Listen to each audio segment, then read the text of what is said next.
Are you looking for an idea to make this Valentine's Day something memorable? Well, today we have the perfect solution for you to have a romantic dinner at home or anywhere you desire. A dinner that will be equal to or better than most expensive steakhouses at a fraction of the cost. Hey, glad to see you. So what says I love you more than a perfectly seasoned and cooked steak, paired with a succulent lobster tail that is basted in butter and garlic and broiled to perfection? Well, we'll tell you what says I love you more. How about that same steak and lobster, then throw in a nice bottle of wine and a couple delicious side dishes. Then add the fact that you make it yourself for less than a third of what you would pay at a nice restaurant, without all the hassle of reservations, valet parking, or trying to figure out how to answer some snooty waiter when they ask you if you would like them to plump your potatoes. Now I know you're probably saying, well, that's all good, but I've never pulled off that type of dinner before. To that, we say, relax, we got you covered. Cut. All right, so real quick, here's our plan for our Valentine's special dinner. We're gonna start with a tomahawk steak. We're gonna reverse it in the oven and then finish it with a pan sear. Then we're adding in lobster tail basted in garlic butter and broiled. Into that, we're gonna add a twice baked potato, and then finally sauteed asparagus. So now let's talk about prep. The beauty of this meal is that actually you can do most of the prep a day or two before you plan to cook. This will make the meal itself so much easier for you to put together and actually better tasting. Let's talk about the steak. For the steak, we're gonna dry brine on a rack and refrigerate the night before. You can either brine with straight kosher salt or all of the seasonings that you plan to use. We already prepped our steak with salt, pepper, garlic, but you can use seasonings of your choice. If you'd like to learn more about dry brining, we'll have a video coming out later this month that goes in depth about dry brining different types of meat. So in addition to dry brining, you want to remove your steak from the refrigerator 2 to 3 hours before cooking, trying to get it as close up to room temperature as possible. The potatoes can be prepped a few days, actually even weeks before the dinner is planned, and then stored in a refrigerator or freezer. Here you can see we have raw potatoes. These are ones that we prepped last night, and we didn't prep them all the way because we want to show you that portion. Don't worry about taking notes. We'll put a link in the description area for a sheet you can download that'll have all of the gory details. As far as type of potato, these are russet potatoes, but you can also use Yukon Gold with great results. It's just kind of a personal preference. To prep, preheat your oven to 400 degrees and then wash and dry your potato, and then lightly coat with avocado oil or any other neutral oil of your choosing. Then also coat it with kosher salt. Then you're gonna bake it on a rack for 45 minutes to an hour with a target internal temp at 209 degrees. Once you reach that, bring it out, allow it to cool. Now we'll finish the prep on these. So basically what we're gonna do is cut the top of the potato off. You wanna cut it pretty close to 3/4. You don't have to be exact. We're just gonna cut the top of the potato off.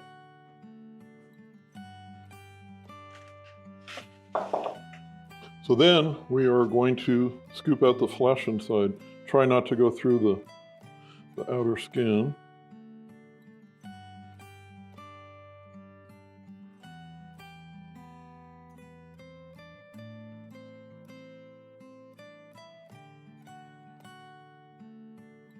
Give you a little quick pro tip on this. Take the top and slide it down inside the cavity of your potato. And what that does is now when we put our filling back in, it allows it to build it up even a little bit better. Okay, now that we got this ready, we are gonna go ahead and take these and put these in a 400-degree oven for 10 minutes. And what that'll do is kind of toast the inside of this, kind of stiffen this up and make it a little bit better once we put the internal guts back into it. All right, so now we will go ahead and bring in our added stuff.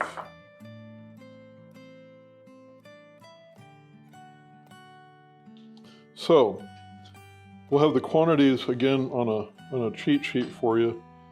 But basically we have some freshly grated cheese. This is a combination of cheddar and Colby Jack. We're going to use about half of it to start.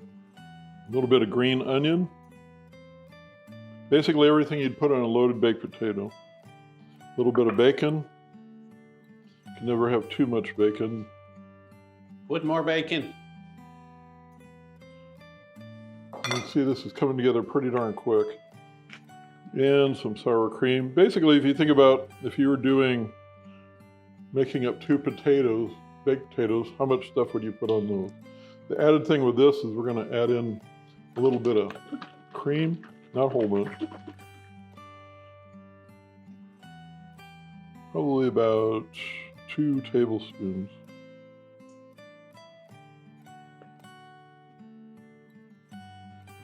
And then we just mash it all together. And then we're going to finally adjust for salt and pepper. If you want to get fancy, we could run the potato through a ricer first. Might make life a little bit easier, but since when have we done that?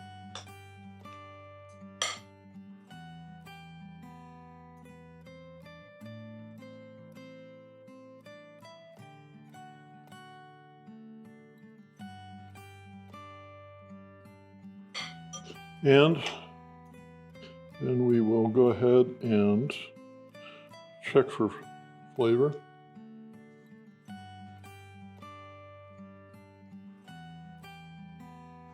So that's perfect. So once our potatoes are done, we'll stuff them. They'll be ready to rock. All right. So now we're just going to fill these bad boys up.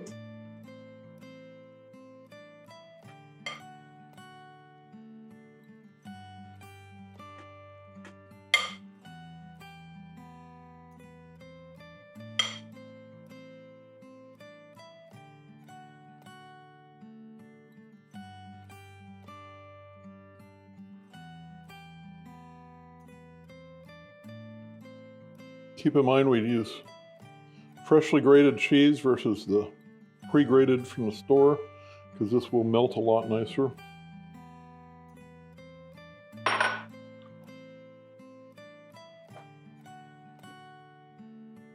Add in some bacon because why not?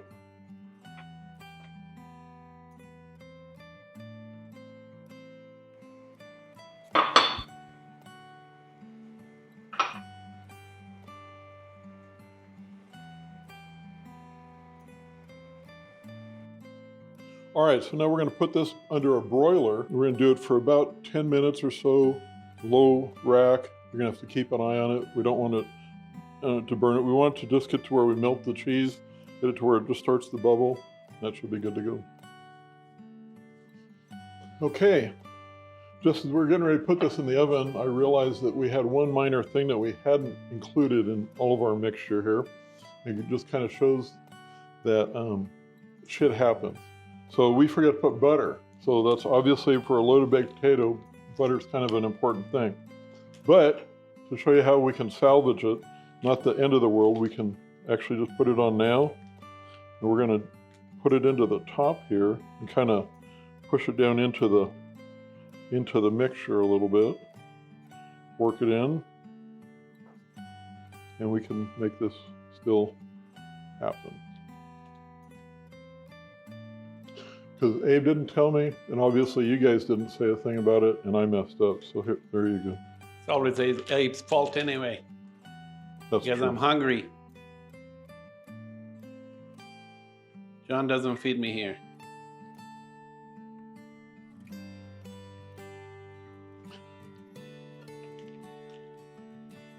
You're in a cooking channel, there's no food. He says after he just got through eating bacon. What bacon? I don't recollect anything. All right. Not the prettiest right now, but once it gets through the broiler and everything, it should come up pretty good.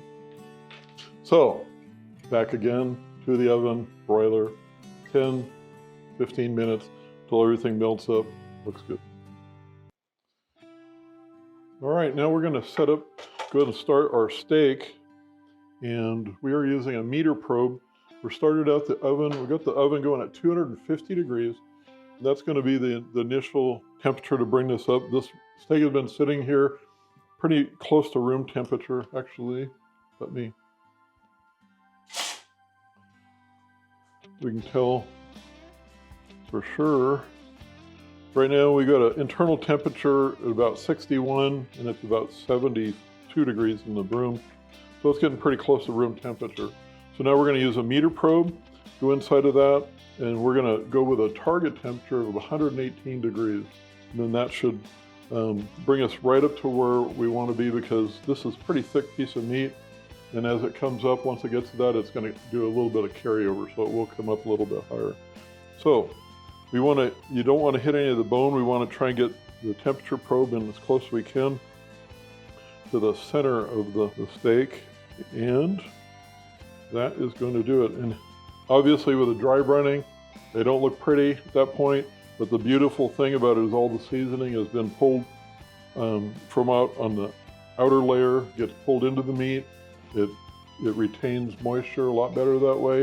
It actually does help as far as breaking down the proteins, and it actually makes it a little bit more tender, especially when you start with a really good quality cut of meat. This makes it even better. So let's see how this works. Okay, so now we are going to prep our asparagus. And I give you a little bit of a kitchen tip here. You notice when we get it from the grocery store, a lot of times when you buy this, you find them in the grocery store, they're going to be standing upright in water, and that'll actually it extends the life of these, the shelf life of these actually quite a bit. So when you bring it home, if you take a paper towel like this, wrap one around the bottom going this way and then other around this way, and get all of this soaking wet, it actually does help extend these in your refrigerator quite a bit. So then for the prep is actually going to be this is a super easy prep.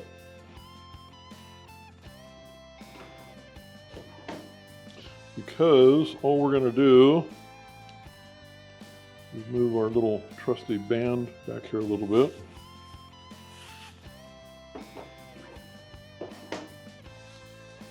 And we're just going to cut off the end here.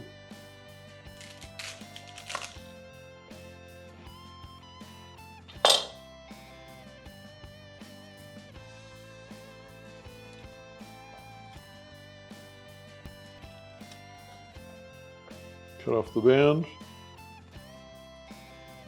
Take out any pieces that we don't like. Kind of look through it. And figure how much we're going to want to cook. And we'll put it all in there and we can sort that out when we go to cook it. But that is basically all we need to do to prep it until we go to cook it. And as far as you're going to see so many schools of thought of how much you need to cut. The biggest thing is just cutting off the end. You cut up, you see about an inch or so. If these are a lot smaller pieces. If we had the big Mongo type asparagus, you might need to go a little bit. But you're basically cutting off the woody end of the asparagus. All right, so now we're going to go ahead and prep the lobster. And this is a thing that a lot of people seem to, I think, adds a lot of stress to people because they're just not exactly sure how to go about doing the prep and the cooking of the lobster, but you're going to see it's actually pretty straightforward and not that big of a deal. These are not super big lobster tails because that's all we could find at our local seafood market.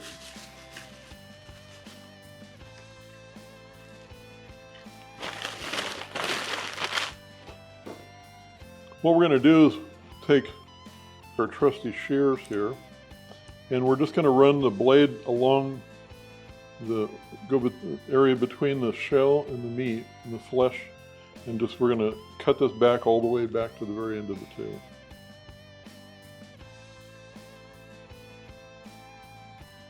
And to get started, just get it up underneath and then just start cutting. It helps to have really heavy-duty shears like this. These also work great for spatchcocking a chicken.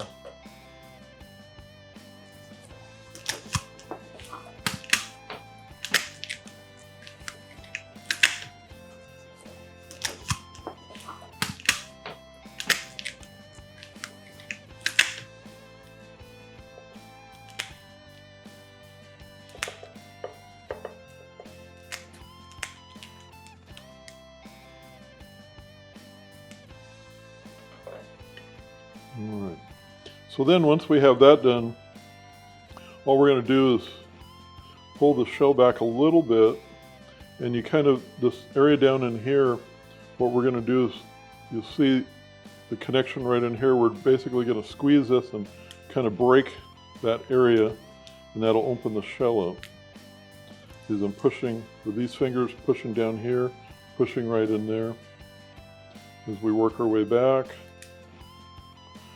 And then we can open it up and we run our finger between the shell and the flesh. This one is a little bit trickier than usual, but it's opening up. Same on the other side. It'll make sense here in a second when I get it open.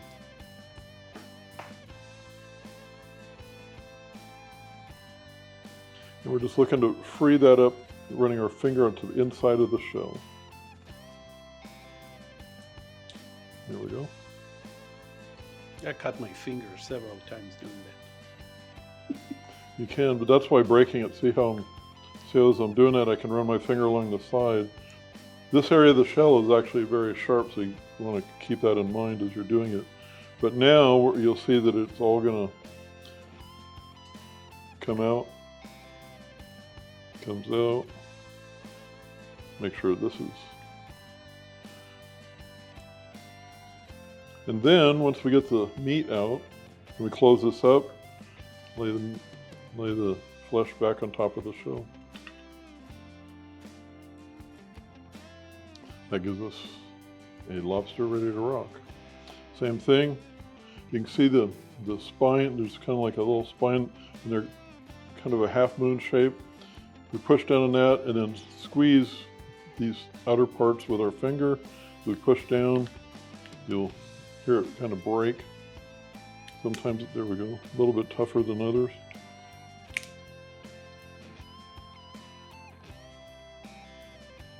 There we go.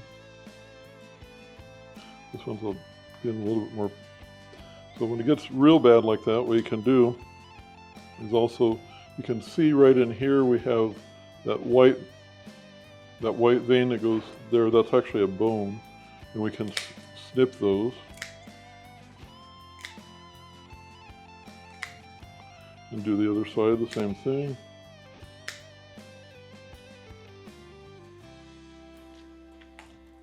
Drop the lobster.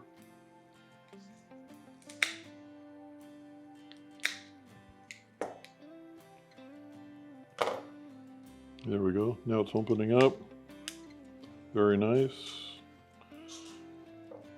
And again, run your finger in between the shell and the flesh. If it's tough on one side, just kind of work your way around the bottom from that one side that's free.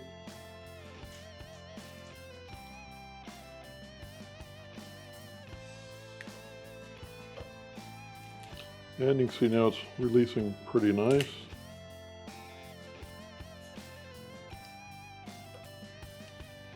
Pull that all the way back to the very end of the shell where the tail starts.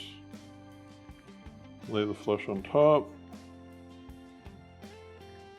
And we have another finished lobster tail ready for the broiler. We can get everybody to cooperate and play here. So we're going to go ahead and cook the lobster now. What I've done is melted a stick of butter in here and then squeezed in 4 cloves of garlic for garlic press.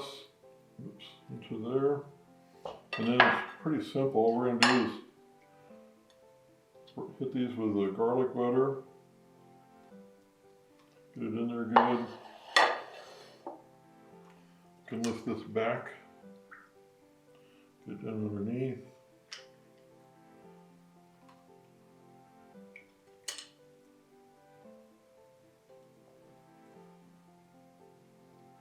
Coat this real good. Like brushing a paprika.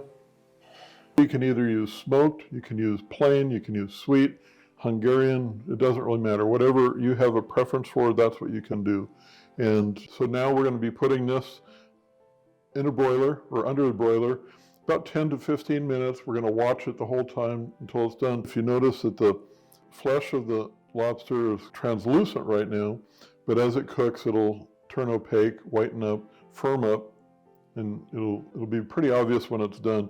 So here the lobster is done. We used this when it was under the broiler. Use this to check it before we had the translucent. But now you can see how that's all opaque. It's also firmed up. You want it right at 135 to 140 is going to be pretty good for lobster. You can also tell, you can see how the shell changed the red color. That also is an indication of it's getting close. So now what we do for the final thing is go ahead and hit this again with a little bit of butter. Not too hard because we don't want to take the paprika off, but just to freshen up the garlic butter a little bit. And now this is going to be ready to plate up. We have a warming area that we're keeping everything, and we'll get everything to come together and we'll get it all plated. All right, so we're going to give you a quick little kitchen tip here. When we have a cutting board like this, and in this case we got a cutting board on a cutting board, but we don't want it to be moving around, what you can do is take a paper towel and lay this down. And lay this on top of it. And now you'll see that it doesn't move anywhere. Quick little kitchen tip. All right, we're going to go ahead and set this up. Get this started. Go with about between 1 and 2 tablespoons of neutral oil, this avocado. So when you're sauteing asparagus, you'll see that we've got kind of a dull green color right now, and you'll see it kind of darken up here as it heats up and cooks.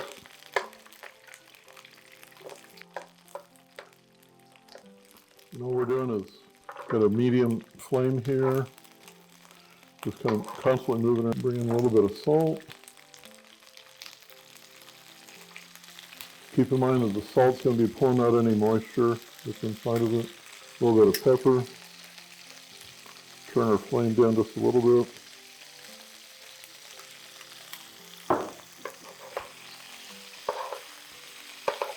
You can start to see some of the colors getting a little bit darker green here as we go versus that lighter dull color that we have. And you'll see the tips up here will start to just darken up. You don't want them to get where they're burnt, but they are definitely going to get a little bit darker.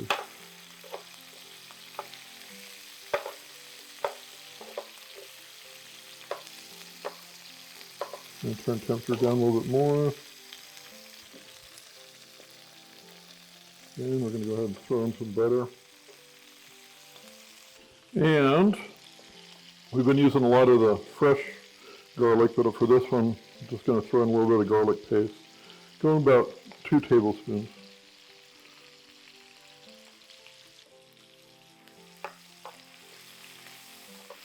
You notice we're doing the garlic at the very end with the butter, because it's not going to take very long at all. We don't want to burn this garlic. We don't want it to brown up.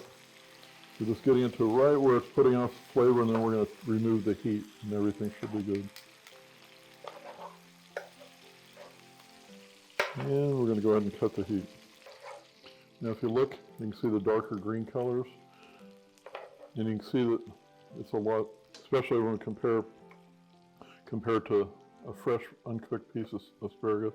Looking for it to get tender, get it a little bit darker. This is very similar. If you go to a nice restaurant, they do this table side a lot of times for you. This is all they're doing. You're getting the heat into it, get it sauteed up, throw in some butter, throw in some garlic, and you got yourself a party. All right, so we'll take this off and get it ready to be plated. So we're going to get this ready.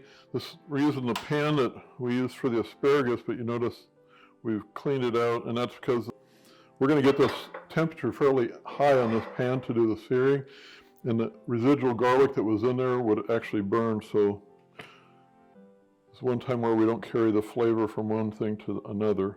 It wouldn't do anything good for us. So we'll go about 2 tablespoons of avocado oil to begin with. Here we have the steak. You can see came out of the oven. It's really not that much to write home about, but that's what this process right now. We do the final sear. It's going to brown everything up. This final sear is more all aesthetics. It's not, the steak is all already cooked. We took it out at 118, carry over, got it to about 123 or so. So now when we sear it, it'll maybe bring it up to about 130. So set this out of the way for right now. Get this pan up to speed. And we've got other things ready to go here. I've got some cloves of garlic that I've smashed with the side of a knife to get them opened up. We have some sprigs of thyme that we're going to put on there. We're going to start searing the steak, and then you'll see as we bring in, we also have some butter down here we'll be adding in. A lot of things will be going together kind of quick as we get going here. What I'm looking for is a shimmer. There we got the shimmer. I'm looking for a shimmer in the oil, the surface of the oil, when it gets up to temperature. Now you're going to hear it when we go in. And actually, what we can do is start on the fat cap. One of the reasons I love tomahawks is they come with a built-in handle, so it makes it pretty easy to do this part. But we're just going to sear this. We're looking at about 2 minutes per side, roughly.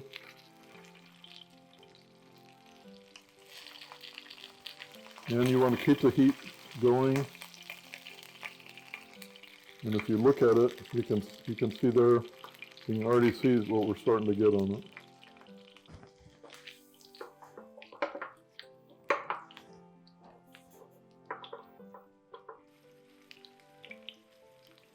We've had people ask before about this. We're doing it this way in a pan. Usually we actually do it outside on the grill, super hot grill. Same exact process, couple minutes per side, just to get a good char on the exterior of it. Works the same. We start it in an oven. You could start it in a smoker. You could start it in a covered grill. Heat is heat. So we start with a low heat. Then we do this finish sear. It's super high heat just to get the. There we go. That's looking good color-wise. So now for our final step here, we're going to dump in our garlic. We're going to dump in our thyme. And we're going to dump in our butter. And now we're going to reduce the heat down a little bit. Now you can see the butter is starting to bubble.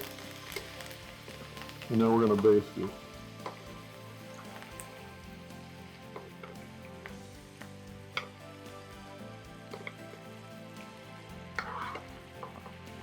Keep that even up on top of it.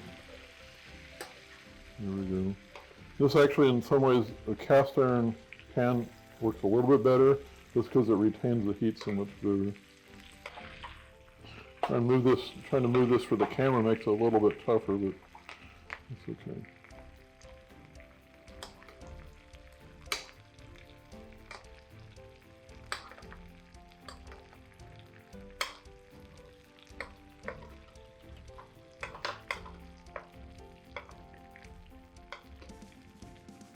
And you just keep basting, get that butter down in there. I've now taken the heat off.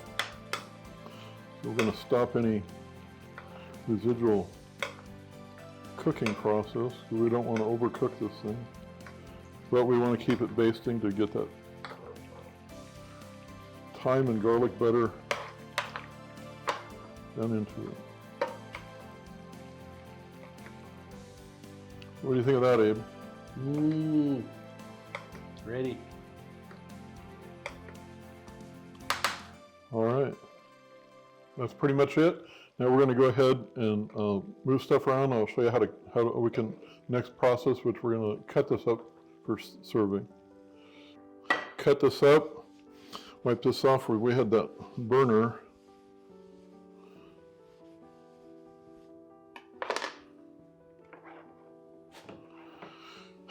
Now, the thing is, as far as for multiple people, obviously it's easier. You're talking about dividing the steak up, but honestly, we actually prefer, even if we got a single steak, to do this very same process I'm going to go through for you. And it sounds crazy, but it is, because a lot of people don't understand there is a way to cut steak. And so even something like this, if you cut it wrong, can come across where it'll seem a hell of a lot more tough. So what we're going to do, we just start out by follow down along the bone, cut the bone off. Just let your knife blade kind of follow along, and you'll feel where the bone is at. Take that off. And then when we look at the steak, we have kind of three parts. We have this outer part here, that's called the spinalis, this outer band of muscle. We have the eye itself of the ribeye, and then we have the tail down here, this kind of triangular shaped piece. So we're going to take the pieces off and kind of make them separate.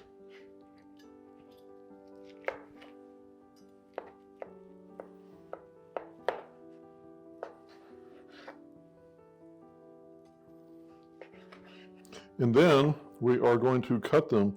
And what you're looking for, it's kind of, I don't know if it's going to show well on the camera, but we're looking for where the grain of the meat is running, and it's running kind of lengthwise this way. So we're going to slice across the grain into small pieces. And you see this is a medium rare. If you're a medium or medium well person, you might not like this, but I think the majority of people out there are into medium rare.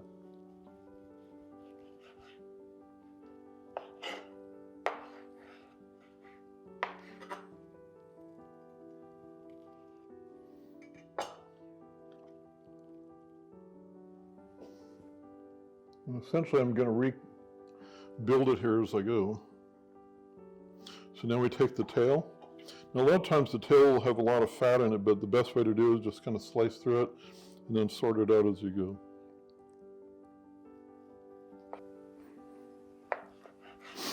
How does this look for you, Rabe? Mm-hmm. I'm ready.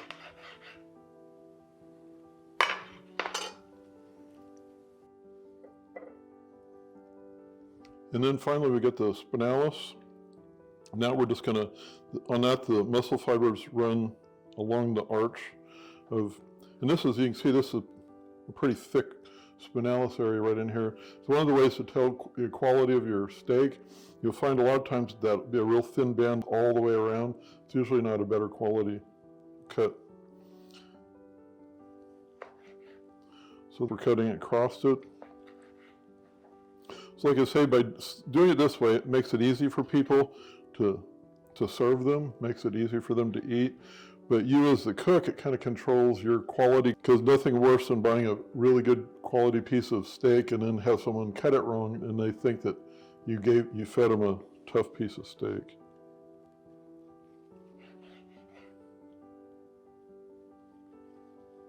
And the other thing with that is that, if you even do individual steaks, a lot of times some people will eat the whole thing.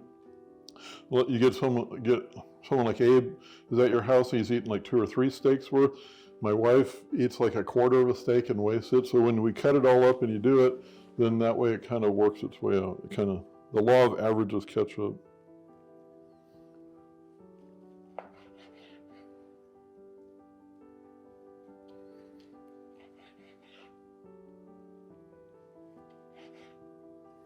And the final cut.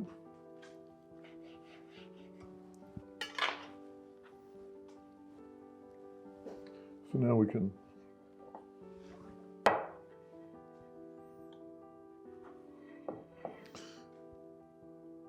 and here's what we're looking at as far as the final piece.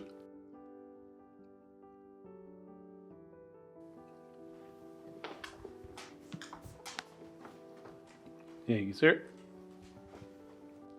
The steak was, again, just seasoned with salt, pepper, and garlic. It's the only seasoning on there. Very flavorful, though. Very juicy. The salt has gone through, pulled in, getting it all the way through. Would you concur, Doctor? Mm-hmm. There you go. So we will now plate this up and make it look pretty. We'll come back and show you a presentation of everything plated. Everything is now done, warmed up, ready to rock. And you can serve this, either give it to the dog or give it to your cameraman, however you want to work it out. Yep. All right, we'll be back in a minute. Okay, if you made it this far in the video, you're clearly into this sort of cooking, and we would love to have you be part of the crew. So click on the subscribe button right now, and we can make lots of amazing dishes together. Here everything is plated. This is our Valentine special. You can see we have the lobster, we have the asparagus, we've added in a little bit of garlic bread that really was just, we took some French bread, used the leftover garlic butter from the lobster, and then a little bit of paprika to color it. Put that under the broiler real quick. That's pretty easy going. You can see our twice baked potatoes, how they turned out, and obviously the steak. Everything's presented, it's ready to rock for you to have a very romantic dinner with a very special person in your life.